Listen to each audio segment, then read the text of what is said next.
இன்றைக்கி நம்ம பாலக் பன்னீர் எப்படி செய்கிறதுன்றதை பார்த்துடலாம். ஃபஸ்ட்டு நம்ம பன்னீர் க்யூப்ஸை சாஃப்ட் ஆக்கிக்கணும். அதுக்கு கொஞ்சம் ஹாட் வாட்டர் ஊற்றிட்டு கொஞ்சமாக சால்ட் ஆட் பண்ணிக்கணும்.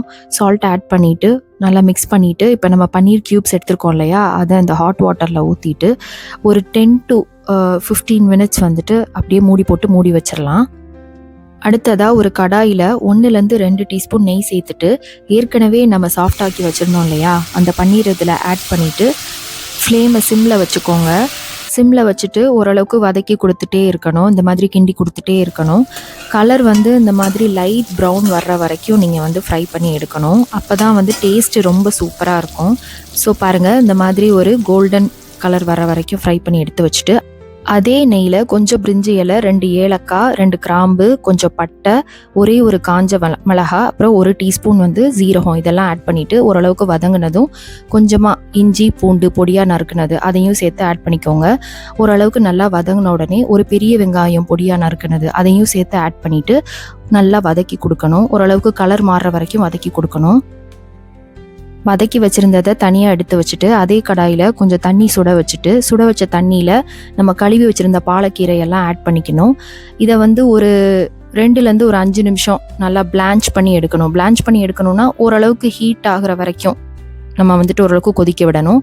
கொதிக்க வச்சு இந்த தண்ணியை வடித்து எடுத்துட்டு அந்த கீரையை மட்டும் எடுத்து வச்சுக்கணும். நம்ம இதை பேஸ்ட் ஆக்கணுங்கிறதுக்காண்டி இந்த மாதிரி சுட வச்சுக்கிறோம். இந்த கீரைக்கு அவ்வளோ மருத்துவ குணங்கள் இருக்குன்னு சொல்கிறாங்க. இதில் வைட்டமின் ஏ, சி, கே, அது மட்டும் இல்லாமல் அயன், அப்புறம் ஆன்டி ஆக்சிடென்ட்ஸ் நிறைஞ்சதாகவும் இருக்குன்னு சொல்கிறாங்க. கூடவே இது ஐசைட் அப்புறம் டைஜஷனையும் இம்ப்ரூவ் பண்ணும். இதில் இருக்கிற ஃபைபர் கட் ஹெல்த்தை இன்க்ரீஸ் பண்ணி கான்ஸ்டிபேஷனையும் குறைக்கும்னு சொல்கிறாங்க. ஸோ வாரத்திற்கு 1 to 2 தடவையாவது நீங்களும் வந்து ஃபுட்டில் இந்த கீரையை கண்டிப்பாக சேர்த்துக்கோங்க. உடம்புக்கு ரொம்பவே ஹெல்த்தியானது. இதை நீங்களும் ட்ரை பண்ணுங்கள். பாருங்கள், கீரையோட கலர் கொஞ்சம் மாறினதும் தனியாக எடுத்து வச்சுட்டு அதே கடாயில் கொஞ்சமாக எண்ணெய் சேர்த்து வச்சுக்கிறோம். நம்ம ஏற்கனவே வதக்கி வச்சுருந்தோம்ல, பட்டை, கிராம்பு, லவங்கம், இஞ்சி பூண்டு வெங்காயம்லாம் வதக்கி வச்சுருந்தோம்ல, அதை அரைச்ச பேஸ்ட்டை நம்ம ஆட் பண்ணிவிட்டு எண்ணெய் விடுற வரைக்கும் வெயிட் பண்ணணும். எண்ணெய் ஓரங்களில் விட்டதும் ஒரு 2 தக்காளியை நான் அரைச்சி பியூரி பண்ணி வச்சுருந்தேன். ஸோ அந்த பேஸ்ட்டையும் இதில் ஆட் பண்ணிக்கலாம். இப்போ இந்த 2 பேஸ்ட்டையுமே ஒன்றா கலக்கி விட்டுட்டு ஓரங்கள் எல்லாத்தையும் வலிச்சு கொடுத்துட்டு ஒரு மூடி போட்டு ஒரு 2 to 5 மினிட்ஸ் வந்து வேக வைக்கலாம்.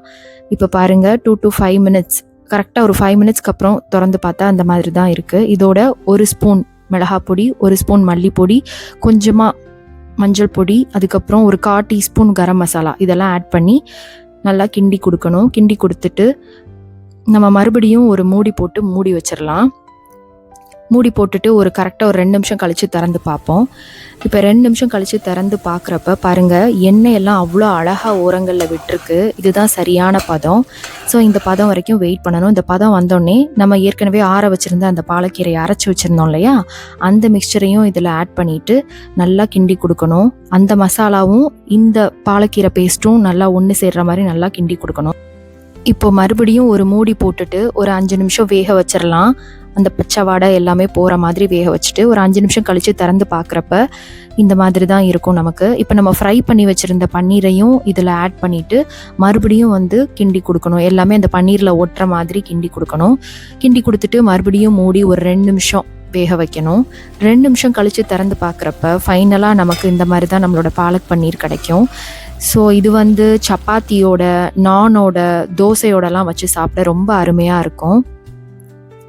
பாருங்கள், நம்மளோட பாலக் பன்னீர் க்ரீன் கலரில் எவ்வளோ அழகாக ரெடியாக இருக்குது பாருங்கள். நீங்களும் இதை வீட்டில் ட்ரை பண்ணி பாருங்கள். ட்ரை பண்ணி பார்த்துட்டு எப்படி இருக்குன்றதை மறந்துடாமல் எனக்கு கமெண்ட்டில் சொல்லுங்கள். வேறு ஒரு நல்ல வீடியோவில் பார்க்கலாம். Until then, bye guys.